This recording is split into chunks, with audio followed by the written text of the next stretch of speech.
Welcome to Talmudic Treasures. Today we're learning Yevamot page 112, which discusses again the great sensitivity that the sages have toward women when it comes to having a marriage in which they are going to be safe and secure. On this, the Talmud tells us in this new chapter that if a person is married and the woman tragically becomes a shota, mentally deranged, and that individual, even though one would certainly imagine would be a difficult marriage to live with such a person, nonetheless, the Talmud here tells us that that person should not leave her. He should remain by her side and not divorce.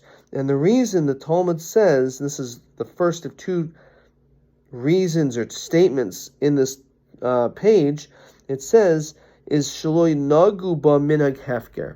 If you would just divorce this poor woman, all of a sudden you can imagine how she is going to be mistreated in this world and perhaps also with other men. And therefore, for that reason, even though you get married and you have a certain expectation, but tragically something happens to your spouse, here the Talmud says that you should try to remain with them and not separate, because understand the terrible tragedy of that individual becoming a shota, becoming insane, and showing sensitivity to them is of great importance.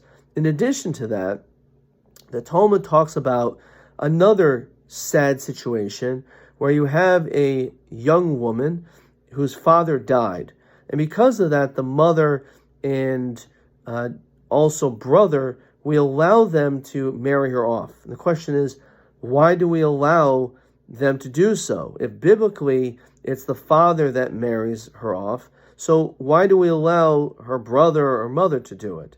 And the answer again is, as the Talmud said, Shel yinhagu ba minhag hefker. As she does not have a father figure, there is a much greater likelihood that something negative or poor will happen to this young woman. And therefore, we want to, when the opportunity avails itself, for her to get married, and therefore this way she'll be able to have a stable life. So these are two situations where we find where there are tragedies in women's lives that the sages are extremely careful to try to make sure that they'll be able to live a proper and good life.